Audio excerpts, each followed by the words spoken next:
മുൻപ് കശ്മീർ എങ്ങനെയായിരുന്നു, കശ്മീരിനെ അനുസ്മരിപ്പിക്കുന്ന തരത്തിൽ കല്ലെറിയലുണ്ടല്ലോ, സ്റ്റോൺ പെൽറ്റേഴ്സ് എന്ന് പറയുന്നു. കല്ലെറിയൽ ജീവിതോപാധിയാക്കി മാറ്റി 500 രൂപയ്ക്ക് കല്ലെറിയുവാൻ തെരുവിലിറങ്ങിയിരുന്ന ജിഹാദികളുണ്ടല്ലോ. അത്തരത്തിലുള്ളൊരു പ്രകടനം ഉത്തരാഖണ്ഡിൽ കാഴ്ചവെക്കുവാനായിരുന്നു ജിഹാദികൾ ഒരുങ്ങിയിരുന്നത് എന്ന് പറഞ്ഞാൽ വെറുതെയുള്ള ഒരുക്കമല്ല.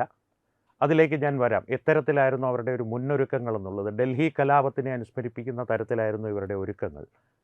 അതിനു മുമ്പ് അവർ ലക്ഷ്യം വെച്ചത് എന്തിനെയായിരുന്നു എന്നത് പരിശോധിക്കാം. അവർ ലക്ഷ്യം വെച്ചിരുന്നത് ചാർധാം യാത്ര എന്ന ഹൈന്ദവ തീർത്ഥാടനത്തെയായിരുന്നു. ചാർധാം യാത്ര പ്രേക്ഷകർക്ക് പരിചിതമായൊരു തീർത്ഥാടനമായിരിക്കും. പക്ഷേ പരിചയമില്ലാത്തവർക്ക്, അതിനെക്കുറിച്ച് അധികം അറിവില്ലാത്തവർക്ക് വേണ്ടി ഒന്ന് ചുരുക്കി പറയാം.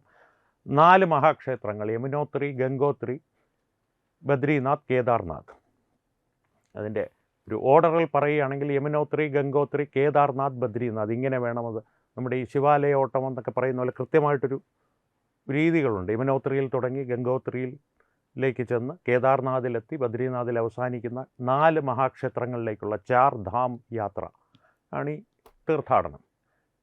സാധാരണഗതിയിൽ ഹൈന്ദവ ചാന്ദ്രമാസം അനുസരിച്ചാണ് ഇതിൻ്റെ യാത്രയുടെ തുടക്കവും അവസാനവും കണക്കാക്കപ്പെടുന്നത്. 7 മാസങ്ങൾ, ഇംഗ്ലീഷ് കലണ്ടർ അനുസരിച്ച് ഏതാണ്ട് 7 മാസങ്ങൾ നീളുന്നൊരു തീർത്ഥാടന പ്രക്രിയയാണിത്. കോടിക്കണക്കിന് ഭക്തജനങ്ങൾ പങ്കെടുത്തുകൊണ്ടേയിരിക്കും. അതിങ്ങനെ തുടർന്നുകൊണ്ടേയിരിക്കും.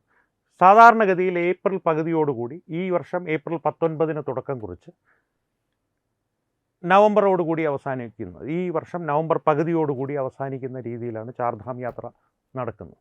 ആ ചാർധാം യാത്രയ്ക്ക് നേരെ അത് പല വഴികളിലൂടെ അവരിങ്ങനെ നിരനിരയായി സഞ്ചരിച്ചു കൊണ്ടേയിരിക്കും. ഉത്തരാഖണ്ഡിലൊക്കെ ആകുമ്പോൾ പലയിടത്തും വാഹനങ്ങൾ ചെല്ലാത്തിടത്ത് കാൽനടയായി തീർത്ഥാടകർ നിരനിരയായി പോകുന്നതൊരു സ്ഥിരം കാഴ്ചയാണ് ഈ മാസങ്ങളിൽ, ഈ 7 മാസങ്ങളിൽ.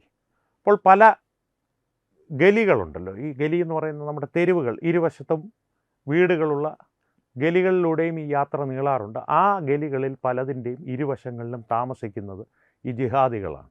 ആ ജിഹാദികൾ ഈ ചാർധാം യാത്രയ്ക്ക് നേരെ ആക്രമണം നടത്തുവാനായി വീടുകളുടെ മുകളിൽ പലതും 1 നില കെട്ടിടങ്ങളും 2 നില കെട്ടിടങ്ങളും, അതിനപ്പുറത്തേക്ക് ഉയരമുള്ള കെട്ടിടങ്ങളില്ല.